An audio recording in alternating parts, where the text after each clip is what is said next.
A steam plant using a Castle steam boiler part 15, completing the boiler steam turret, fitting the whistle and making the piping support bracket. Here's a small steam turret that I made from phosphor bronze in a previous episode. It's currently in my rotary table and I'm milling a flat on each side of it. For what I need to do with it at the moment, I only really need a flat on one side of it, but I thought I would mill two for any future modifications. After I finished the milling operation, I cleaned up the flats and now it looks like this. The milling cutter, particularly in my old milling machine, doesn't cut all that cleanly, so I always have to clean up after I've done some milling. This clip shows the kit of parts on the left to complete the job. These arrived in the post yesterday from my friend Chris English at CME Engineering.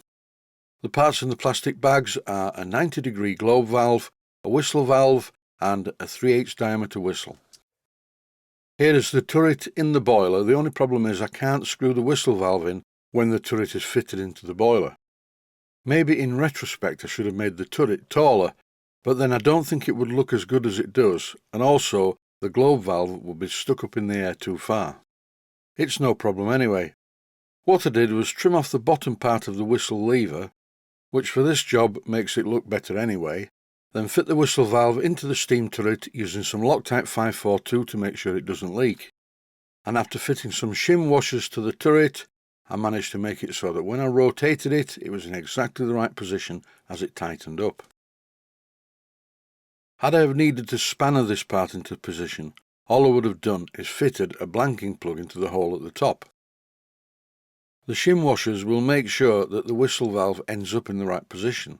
Here there aren't enough shim washers, so I'm unscrewing the turret to fit another one. There are different ways to do this job. You can use what are called crushable washers, but I don't like them. I prefer different size shim washers until I get the position just right.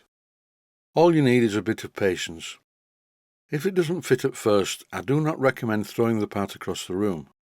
But if it doesn't fit on the 10th attempt, you haven't got the right size shim washer combination. It's still not a good idea though to throw it over the fence into next door's garden. I'm so confident with this combination, I applied some Loctite 542 before fitting it. Is it going to work? Well, I'm sure it is.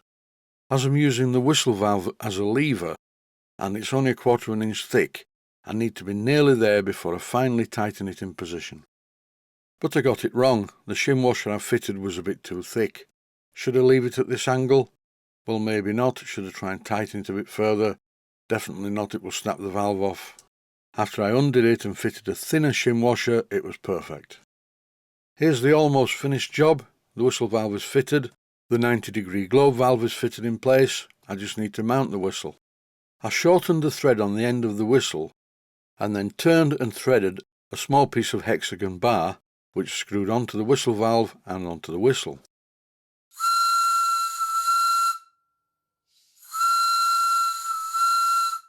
Well, that seems to work okay.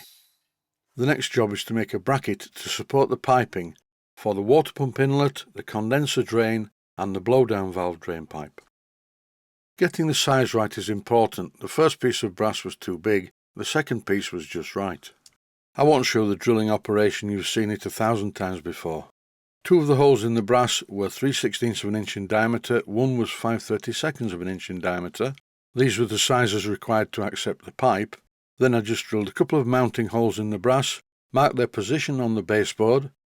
I then drilled 2 deep holes into the baseboard, which were tapping size for 8BA bolts, or should I say cheesehead machine screws. I didn't tap the holes in the baseboard, the cheesehead machine screws did that. This clip shows me temporarily fitting a piece of silicone rubber pipe to each of the pieces of copper tubing sticking out from the bracket. This pipe is a bit too big really. I need the next size down, which should fit all 3 of them. The pipe at the left hand side is smaller. That's the 5/32 of an inch diameter water gauge blowdown pipe. The Stuart Models lubricator has arrived in the post, so in the next episode I'll be fitting that and piping it to the turret. And then I'll probably give the entire steam plant a final steam test before the owner picks it up next week. Stay safe and well. Thanks for watching and I hope you found it useful. Please take the time to visit my main Steam Models website and click on the section of the website that says Video Playlists. and by doing that you can find other videos that you may like to watch. And by using the playlists you can actually watch the videos back to back.